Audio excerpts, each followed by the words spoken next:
प्रभु यीशु मसीह के नाम में आप सभी को जय मसीह की। आज हम एक बहुत ही ख़ास बात पर चर्चा करेंगे कि आखिर क्रूस के ऊपर यीशु मसीह की मृत्यु क्यों हुई। क्या यीशु मसीह ने कोई गलती की थी, या यीशु मसीह इतने कमज़ोर थे कि वे स्वयं का बचाव न कर सके, या यीशु मसीह ने स्वयं इस मृत्यु को चुना। आखिर बाइबल इसके बारे में क्या बताती है। आइए हम बाइबल में यशाया भविष्यद्वक्ता की पुस्तक उसके 53वें अध्याय उसके पद 4 से आगे देखें।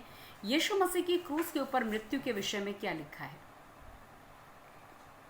निश्चय उसने हमारे रोगों को सह लिया और हमारे ही दुखों को उठा लिया, तो भी हमने उसे परमेश्वर का मारा कूटा और दुर्दशा में पड़ा हुआ समझा। परंतु वह हमारे ही अपराधों के कारण घायल किया गया, वो हमारे अधर्म के कामों के कारण कुचला गया। हमारी ही शांति के लिए उस पर ताड़ना पड़ी कि उसके कोड़े खाने से हम चंगे हो जाएं।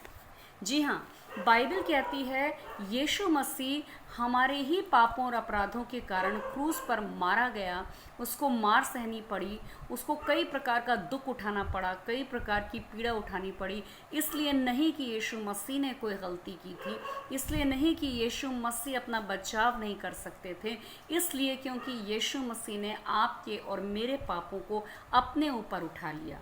क्योंकि बाइबल बताती है कि पाप की मजदूरी मृत्यु है। ये केवल वह मृत्यु नहीं जो एक शारीरिक मृत्यु है, जो हर एक मनुष्य के लिए है, लेकिन ये वह मृत्यु है जो एक व्यक्ति की आत्मिक मृत्यु है। हम सभी जानते हैं कि एक निश्चित समय के बाद हमारा शरीर इस संसार को छोड़ देगा, लेकिन हमारे अंदर जो एक आत्मा परमेश्वर के द्वारा दिया गया है, उसके लिए एक स्थान निश्चित किया गया है, स्वर्ग या नर्क।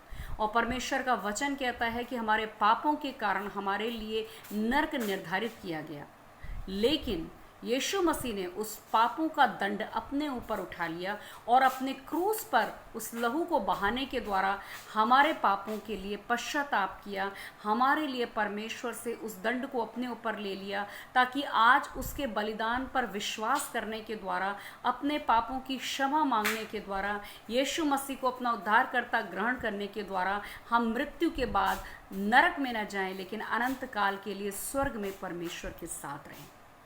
क्रूस पर यीशु मसीह की मृत्यु आपके और मेरे पापों के लिए थी। यीशु मसीह मुर्दों में से तीसरे दिन जिंदा हो गया, वो आज तक और युगान युग के लिए जीवित है। यदि आज हम अपने पापों के कारण, यदि हम अपने अधर्मों के कारण दुख झेल रहे हैं, तो परमेश्वर आपके और मेरे सामने इस एक खुशखबरी को, एक इस अच्छी खबर को लाता है कि आपको और मुझे अपने पापों के कारण इस संसार में दुख उठाने की ज़रूरत नहीं है। हमें शर्मिंदगी और हमें एक आत्मग्लानि और हमें एक किसी प्रकार के दंड को चुकाने की ज़रूरत नहीं है। मरने के बाद हमें नर्क जाने की आवश्यकता नहीं है। आवश्यकता है कि हम यीशु मसीह के पास आएं और यीशु मसीह से अपने पापों के लिए पश्चाताप करें। निश्चय यीशु मसीह हमको क्षमा करेंगे और स्वर्ग ले जाएंगे।